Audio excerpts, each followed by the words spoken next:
Hi friends, I just returned from beautiful Long Island, New York, and although my main reason for going there was not to shop for records, I made some time for that anyway. I got one of my long sought after variant grails. I also narrowly missed out on one of the most sought after Elton grails of all time, but I still found some really great stuff. I also got to meet one of my biggest heroes of the YouTube vinyl community. All that and more coming up on Collecting Elton.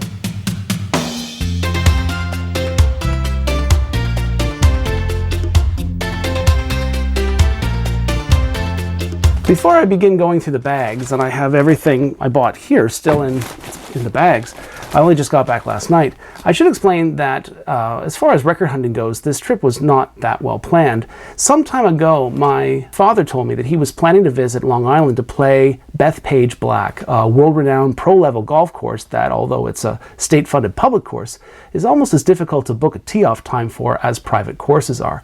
But through much persistence, my father managed to get a tee-off time, and although I don't play golf, my father invited me to come along, take some photos, and have some fun. So, at the last minute, I'd flagged several record stores near Bethpage, two of which were about 10 minutes to the south. The first, Infinity Records, in Massapequa Park, and the other, High Fidelity Records, located in Amityville. Yes, that Amityville. And yes, of course, I took a stroll past the former DeFeo home, famed in song and story for the so-called Amityville horror murders of 1974. Again, though I wasn't there for my own purposes, I made good time, and had a good time.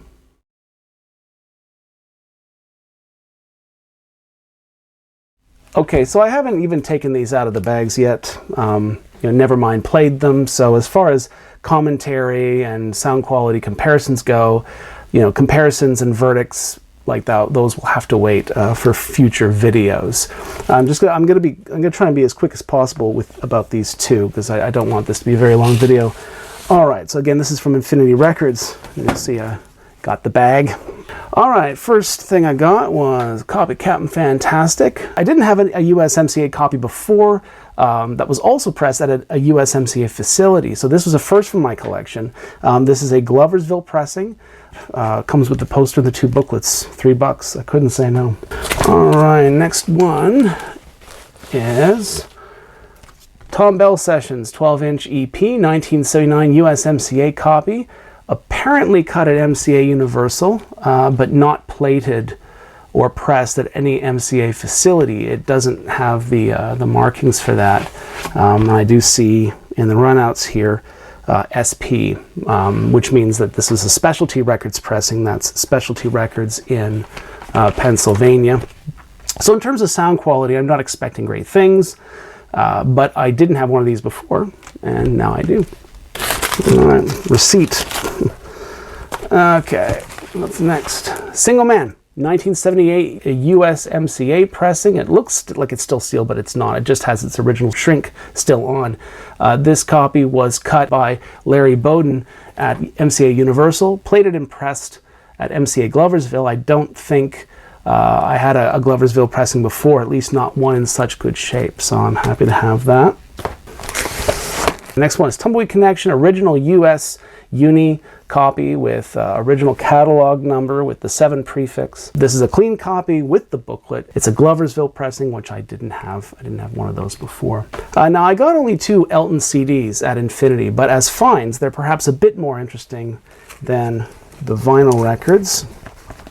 The first I'll show you is this promo only 2-CD anthology called the Elton John and Bernie Taupin Collection, which was done by Polygram Music Publishing in 1990. It contains 32 tracks selected from 1970 to 1973. This was still 2 years before the Two Rooms project of 1992, so I'm not sure what the occasion for this was. Now, the booklet actually contains licensing contact info, so perhaps that was the purpose, but it's 2 discs pressed by Polygram. The second Elton CD that I got was this Japanese Mercury paper sleeve edition copy of Goodbye Yellow Brick Road. And I knew right away that because of its obi strip design, it was not the 2019 Universal Japan SHM CD edition, which I already had. Turns out this is a 2001 paper sleeve edition, which I think was the earliest paper sleeve CD editions that I know of anyway. But this is what, if if you buy any of those 2001 paper sleeves, some of them look like that, should look like that, and it's kind of like a yellow, and it's almost like a brassy kind of yellow. I'm not sure how they colored the acrylic of the compact disc, but it looks almost like a metallic yellow. Anyway, yeah, so that was great. Got that for $10. So I think that's it for Elton stuff. I did get a little bit of non-Elton stuff. I'll make this very, very quick. 3 items, really.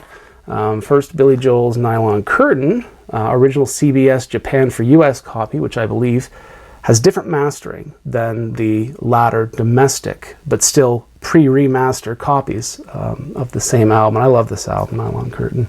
And then 2 45s. First one is an original 1998 Pearl Jam Given to Fly 45. I had one of these in high school, actually. I had one of these in high school, but then I foolishly sold it a few years later, and I always regretted that. I had a lot of original Pearl Jam vinyl in high school. And also this, Kirsty MacColl, picture disc on Stiff Records for her song, They Don't Know. Yeah, but that's what I got at Infinity.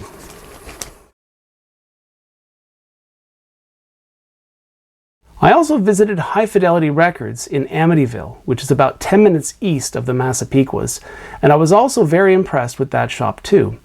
Here's what I got, and as far as the Elton stuff goes, anyway, I'll save the rarest item to the very end. The first item that I got was a copy of the famous Gulliver's Gone bootleg, which circulated in the very early 70s and was essentially a pirated Empty Sky at a time when MCA still hadn't put Empty Sky out officially in the US or Canada. So bootleggers on the West and East Coasts made a small bundle selling these. I believe the growing popularity of these was why in 1972-73 we see this great increase in the number of UK DJM copies, legitimate copies, being sold as imports in major cities across the US, and why I'm sure MCA eventually put out its own official edition of the album in January 1975. So the next item is that variant Grail that I mentioned in my video's intro. This is, at long last, a Monarch pressing of the Friends soundtrack in very good shape, so I'm glad to have that. Next is yet another copy of the Friends album, a fascinating variant that I didn't know existed. It's on US Paramount. It has the original back panel design, and it also has Paramount on the lower spine, so I know that we're still a little ways away here from the 1974 ABC Records reissues. And according to the runouts, it was pressed at PRC Richmond, which also dates it to pre-ABC reissue. But its label is Paramount's Blue Label, which, as I understand it, Paramount began to use around 1973. And what seems odd to me was why US Paramount would have bothered to press any more copies of this album after its original 1971-72 run, which was on the gray Paramount label, and copies of which filled remainder bins for years after. I haven't seen one of these before, so I'm not 100% certain, but I'd say there weren't many of these made. The next one isn't a vinyl LP, but is instead a Laserdisc. I found this in a stack of Laserdiscs in another part of the store, and it didn't have any price on it, so I wasn't sure even if it was for sale yet. It's the North American NTSC version of the Live in Australia home video. It's still sealed. I asked the store's manager, how much do you want for it? And I thought at first he was going to quote me something ridiculous. He gave it a quick look, and he said, well, it's sealed. How about $5? And I said, okay. It's the exact same program as the VHS home video version, but obviously the artwork on the back is different from the VHS version. So, okay, last Elton item of the haul. Also, as I said before, also the most interesting. I saw this in the store on special display along with a bunch of other grails or halo items for other artists on a shelf on the wall. And at first I thought, why on earth would a copy of the Friends album be on special display? Well, it's a US Paramount white label test pressing. And I do not have many test pressings of anything in my Elton collection, certainly nothing for one of his 70s albums. So now what's interesting is there's a very special kind of sleeve design to this that I've never seen before. And you're going to hate me for doing this, I know, but I want to do a showcase short on this, so for this one. So I'm not going to show or tell you much more about this just yet, but I promise to do that showcase short within the next few weeks.